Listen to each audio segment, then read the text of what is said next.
अभिषेक, सबसे पहले आपको कैसे ये अंदाजा हुआ कि ये इस तरीके का कांड वहां चल रहा है अयोध्या के मंदिर में, और कौन व्यक्ति है, कौन है जो असली लिंक, जो आपको वन फर्स्ट हैंड इंफॉर्मेशन दे सकता है?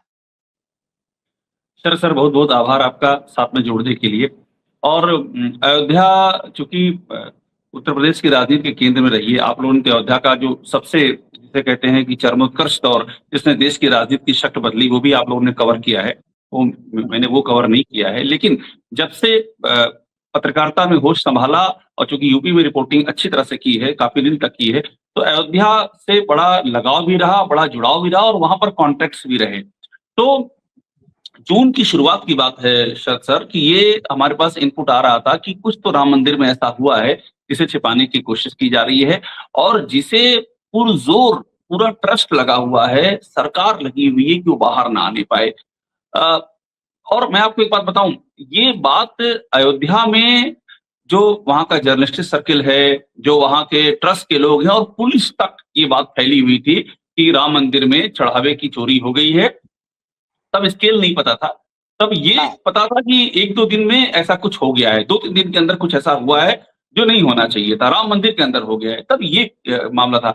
लेकिन ये भी बात सामने आई थी कि इसको बाहर नहीं आने देना है। अब वो बाहर कैसे आ गई थी, वो एकदम सही थ्योरी लोगों ने पकड़ी, वो आपस का झगड़ा था। वो एक तरह से समझ लीजिए कि ये आस्था का मंदिर नहीं था, ये लूट जैसे शब्द का प्रयोग करना, डकैती शब्द का प्रयोग करना मंदिर के कॉन्टेक्स्ट में थोड़ा सा इनअप्रोप्रिएट लगेगा, लेकिन व्यवहारिक तर्ज पे वही हो रहा था, वहां पर वही चल रहा था वहां, तो आपस में झगड़ा हुआ।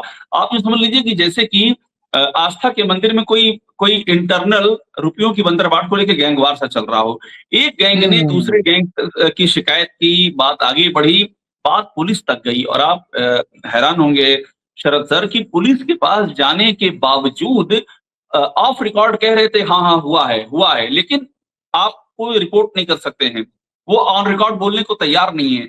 जब तमाम, और मैंने आपको कहा कि ये ऐसा भी नहीं था, अयोध्या में भी चर्चा थी इसकी, अयोध्या के आप वहां पर जो लोग जानने वाले हैं, जी बिल्कुल उन सब में चर्चा थी। लेकिन ये था कि ओन कौन करेगा, और जब तक कोई ओन नहीं कर रहा है, आप इस दौर में राम मंदिर के बारे में आप लिख देंगे वहां चढ़ावा चोरी हुआ है। सर इस दौर शब्द बड़ा इंपॉर्टेंट है। इस दौर में देशद्रोही, आज के दौर में तो देशद्रोही बना देंगे उसको, जिसने जो इसको एक्सपोज करेगा। बिल्कुल ठीक कर रहे हैं। और देखिए सर, यूपी में आप बहुत अच्छे जानते हैं कि एफआईआर जितनी तेजी से ये जो इसकी जल जीवन मिशन की टंकियां फूटती हैं, उससे भी ज्यादा तेजी से एफआईआर यहाँ पर होती है। तो ये भी खतरा था कि एफआईआर कर देंगे। तो अल्टीमेटली सर रास्ता ये निकाला कि स्वप्न के सहारे पूरी कहानी लिखी।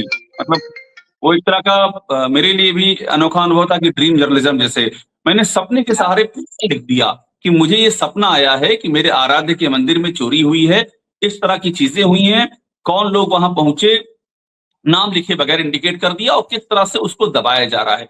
ये जब लिखा तो उसके बाद से वो चीजें और स्केलेट, क्योंकि मैंने आपको बताया अयोध्या में वो जानकारी में थी, वो और स्केलेट होना शुरू हुई। उसके बाद वो चीजें और आगे गई। अखिलेश यादव ने भी ट्वीट किया उसमें, पवन पांडे बोले, पवन पांडे ने जब किया, तब उससे पहले आप ये उससे पहले नहीं, उस समय तो सर इंटरव्यू नहीं किया था, उस समय तक ये जानकारी हमने लिखी थी कि ऐसा हुआ है, सपने के जरिए लिखी थी। उसके बाद पवन पांडे बोले, अखिलेश यादव बोले और भी लोग बोले, तो उसका नतीजा ये हुआ कि ये सब घटना है 7 तारीख की। 8 जून को चंपत राय का वक्तव्य आता है और वो लिखते हैं कि नहीं मंदिर में एक ऑडिट चल रही है। सिंपल, वो लिखते हैं कि ऑडिट चल रही है, हाँ, और ये बैंक वाली रूटीन ऑडिट है। और एक शब्द का इस्तेमाल करते हैं, उल्लेखनीय कुछ भी नहीं मिला, कुछ भी उल्लेखनीय नहीं मिला। ये लिखित में दिया इन्होंने चंपत राय, ये हम सबके व्हाट्सएप पे आता है, मेरे मोबाइल में उनका नंबर सेव है, और जाहिर सी बात है उनके मोबाइल में मेरा नंबर सेव होगा, इसलिए उनकी जो ब्रॉडकास्ट लिस्ट है मैं भी उसका हिस्सा हूँ, मेरे पास भी आया, कुछ उल्लेखनीय नहीं हुआ मिला है। और उसके बाद शाम रात होते होते एक वही रिकॉर्डेड मैसेज, जैसे अभी दत्ता जी का मैसेज आपने देखा होगा जो आरएसएस के नंबर 2 है, रिकॉर्डेड मैसेज, वही एग्जैक्टली चंपत राय को सर आप भी जानते हैं, चंपत राय जब बोलते हैं तो वो बड़ा नाप जोक के नहीं बोलते हैं, जो मन में आता है बोल देते हैं, सामने वाले को जो भी लगे। लेकिन ये बड़ा नपा तुला मैसेज था कि नहीं ऐसा कुछ भी नहीं है, उल्लेखनीय कुछ नहीं मिला है। उल्लेखनीय शब्द के छाते में सब कुछ उन्होंने दबा लिया। ये 8 तारीख की बात है। बात यानी यहीं कि पर बात उनका खत्म। उनका इंटेंशन पहले दिन से रहा होगा असलियत को छुपाने का, नहीं तो आदमी क्यों कहेगा राम मंदिर के चढ़ावे में चोरी हो रही हो और उसको कहते हैं कुछ उल्लेखनीय नहीं पाया गया। वाह। हाँ, सर इंटेंशन नहीं, मैं तो कहूँगा मकसद था। इंटेंशन में तो फिर भी हम थोड़ा बहुत शक करेंगे कि हाँ, चलिए ये इंटेंशन है।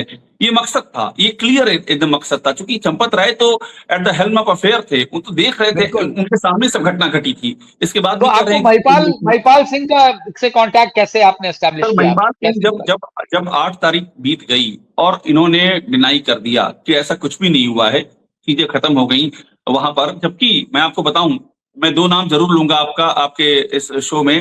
अयोध्या में एक पत्रकार है इंदु भूषण पांडे, हाँ, वहाँ एक पत्रकार है बहुत ओपी अच्छे। सिंह, आप तो सबको जानते अच्छे, होंगे। बड़े अच्छे आपको जानते हैं, बहुत हमारे हाँ, हमारे बहुत शो में बहुत भी आए हैं। इंदु भूषण पांडे खबर मंडी चलाते हैं, वो उनका लोकल नेटवर्क है और बहुत ही उसमें चीजें डालते रहते हैं, बड़ा पॉपुलर है वो। हिम्मती, ईमानदार और और ये हाँ, इस कर्मठ। दौर में इंदुभूषण पांडे और ओपी सिंह का होना अयोध्या में, मतलब ये एक समझ लीजिए एक गेटवे है कि नहीं नहीं अभी भी बिल्कुल। खबरें आगे बढ़ेंगी तमाम दबाव के बीच में। ये उनको मैं इस बात का पूरा श्रेय दूंगा। सबकी जानकारी में था, हम लोग की आपस में बात भी हो रही थी। बस मुद्दा ये था कि उसको दबा दिया गया। चंपत राय ने बयान दे दिया, फरमान दे दिया कि नहीं नहीं उल्लेखनीय कुछ भी नहीं, बात वहीं खत्म कुछ हो नहीं। गई। उसके बाद सर हम लोग इसी में लगे हुए थे कि भाई ये बात आगे बढ़ेगी कैसे। ये बात आगे तब बढ़ेगी जब कोई इसको ओन करेगा। ओन कोई नहीं कर रहा था। इसी प्रक्रिया में करते करते तलाशते तलाशते किससे किससे बात किया जाए, महिपाल सिंह का नाम मेरे पास आ गया था।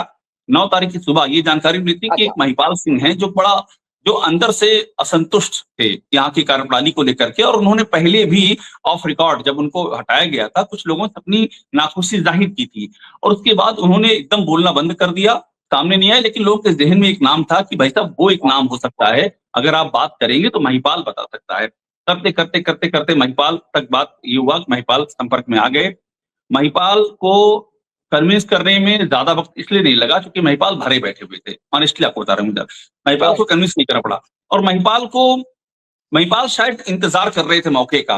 2021 से लेकर के 2022 में जो उन्होंने देखा था, उन्होंने सबको बताया था, किसी ने उनकी सुनवाई नहीं की, उनको ही हटा दिया गया। तो उनके सीने में भरा हुआ था। लेकिन जो हम आप अभी बात कर रहे थे सर कि इस दौर में कौन कह देगा कि राम मंदिर में चढ़ावा चोरी हुई है, इस दौर हाँ, में बिना किसी उसके बिल्कुल। ग्राउंड के कैसे कह देंगे, कह देंगे उसके बाद क्या होगा। तो महिपाल जैसा व्यक्ति जो आरएसएस के बैकग्राउंड से आता है, जो राम मंदिर में अकाउंट इंचार्ज रहा, करीब 2 साल तक रहा, और उस दौर में रहा जब समर्पण निधि आ रही थी, जब मंदिर का निर्माण चल रहा था, बहुत ही क्रूशल दौर था। वो भी हिम्मत नहीं जुटा पाया 2022 में छोड़ने के बाद 2026 तक की जो सच्चाई है वो बयां करते, क्योंकि इतना प्रेशर था। ये जो अभी आप कह रहे हैं ना कि हाँ, देशद्रोही, रामद्रोही, देशद्रोही से बड़ा तो रामद्रोही होता है। रामद्रोही। देशद्रोही में तो आप इंडिया के बाहर जाएंगे, रामद्रोही में तो आपको यूनिवर्स में जगह नहीं मिलेगी कि आप कहाँ हाँ, जाएंगे हाँ, फिर। तो रामद्रोही वाला चक्कर भी तो आप सोचिए ये कितना बड़ा एक प्रेशर होता है इस बात का कि धर्म के नाम पे कुछ बोलेंगे। महिपाल सिंह नहीं बोल, लेकिन जब महिपाल सिंह ने देखा कि 7 तारीख से हलचल शुरू हो गई है, लिखना शुरू कर दिया है, और उसको फिर पॉलिटिशियंस भी स्केलेट कर रहे हैं, चंपत राय का बयान आ रहा है उसको डाउन प्ले करने के लिए, तो मुझे लगता है उनको लगा कि ये पॉइंट है, मैं अपना चांस यहाँ आजमा सकता हूँ, और क्या पता इसके बाद ये मौका ना मिले। तो महिपाल सिंह मेरे इंटरव्यू पे आए और महिपाल सिंह ने सब बयान कर दिया। और सर महिपाल सिंह ने बड़ा फैक्चुअल, आप उनका इंटरव्यू सर आपने सुना होगा, वो एक एक हाँ, नाम ले रहे थे कि जितने नाम आज सामने आए हैं, चाहे वो बैंक के कर्मचारी हों या वो काउंटी सेंटर के कर्मचारी हों, महिपाल सिंह ने एक एक नाम दिए थे, एक एक माइन्यूट डिटेल थी, वो टाइम फ्रेम बता रहे थे किस टाइम फ्रेम में क्या क्या हुआ।